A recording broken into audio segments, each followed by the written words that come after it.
সম্পর্কে আমরা শহরে বসে কিছুই টের পাই না।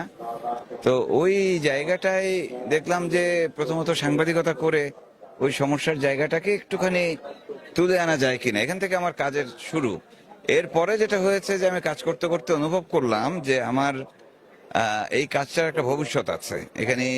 এই এই এই জলদস্যু বনদস্যু যারা আছে তাদের সাথে যখন মেলামেশা শুরু করলাম, তখন দেখলাম যে তারাও ওই জীবনটা উপভোগ করে না। তো তখন আমি চিন্তা করলাম যে আচ্ছা, এদেরকে তো ফিরে আনলেই সমাধান, সেটা আইন শৃঙ্খলা বাহিনী চাপ প্রয়োগ করে হোক, আইন দিয়ে হোক, বন্দুক যুদ্ধ দিয়ে হোক। কিন্তু এগুলোতে যেটা হচ্ছে যে ওরা কোণঠাসা হয়ে বনের ভেতরে আটকা পড়ে যাচ্ছে, তারা আর ফেরত আসার রাস্তা পাচ্ছে না। তখন আমি চিন্তা করলাম আত্মসমর্পণ হতে পারে তাদের ফিরে আসার একটা রাস্তা। তো সেখান থেকে চেষ্টা শুরু করলাম। করতে করতে ওই যে বললাম যে বেশ কয়েক বছর চেষ্টা করার পরে প্রথম একটা দস্যু দল আত্মসমর্পণ করলো এবং তার দেখা দেখি পরবর্তীতে বাকি সবগুলো আত্মসমর্পণ করলো। এই 2016 মে থেকে 2018 নভেম্বর পর্যন্ত প্রত্যেকটি দস্যু দল আত্মসমর্পণ করে ফেললো এবং তাদের পুনর্বাসনের কাজ শুরু হলো। আত্মসমর্পণ থেকে পুনর্বাসনের পুরো কাজে মানে বাংলাদেশ সরকারের যারা সংশ্লিষ্টরা রয়েছেন, আইন শৃঙ্খলা বাহিনী থেকে শুরু করে বিশেষ করে র্যাপিড অ্যাকশন ব্যাটালিয়ন যেহেতু এই কাজে নেতৃত্ব দিয়েছেন, তো র্যাবের ইয়ে থেকে স্বরাষ্ট্রমন্ত্রী এমনকি প্রধানমন্ত্রী পর্যন্ত এই কাজটা আসলে তদারকি করেছেন, উৎসাহ দিয়েছেন। তো কাজে সব মিলিয়ে আসলে একটা বিশাল টিম ওয়ার্ক ছিল, যার মধ্য দিয়ে সুন্দরবন দর্শনমুক্ত হয়ে আমার আমার একটা কৌশল আছে যে কোনো কাজের ব্যাপারে।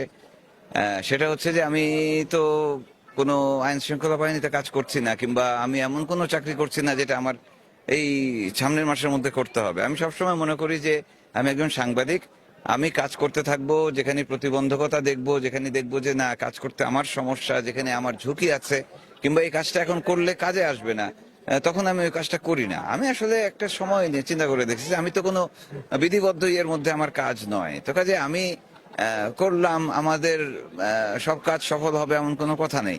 তো আমি ব্যর্থ হয়েছি, বারবার ব্যর্থ হয়েছি। তো ব্যর্থ হয়ে আমি হতাশা হতাশা আমাকে ঘিরে ধরেছে, কিন্তু তার মানে এই না যে আমি কাজ করব না, এটা ছেড়ে দিব, আমি এই বিষয়টা নিয়ে আর কোনো কাজ করব না, অন্য কোনো বিষয় নিয়ে কাজ না।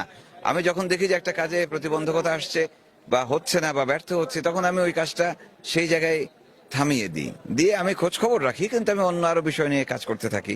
আবার যখন একটা অনুকূল সময় আসে আবার ফিরে আসি ওই কাজটা নিয়ে। এরকম আমার বেশ কয়েকটা বিষয়ে কাজ কিন্তু এখনো চলমান রয়েছে, যেগুলো সাফল্য পেলে তখন হয়তো জানতে পারবেন আপনারা। আপনার বইমেলায় পরপর 2 বছর 2টা বই প্রকাশিত হলো। প্রথমটা ছিল জীবনে ফেরার গল্প, এবছর প্রকাশিত হলো রূপান্তরের গল্প। ইউপিএল থেকে যেটা প্রকাশিত হয়েছে, এই যে লাখো মানুষের ভালোবাসা, আসলে এটা কেমন ভাবে দেখেন?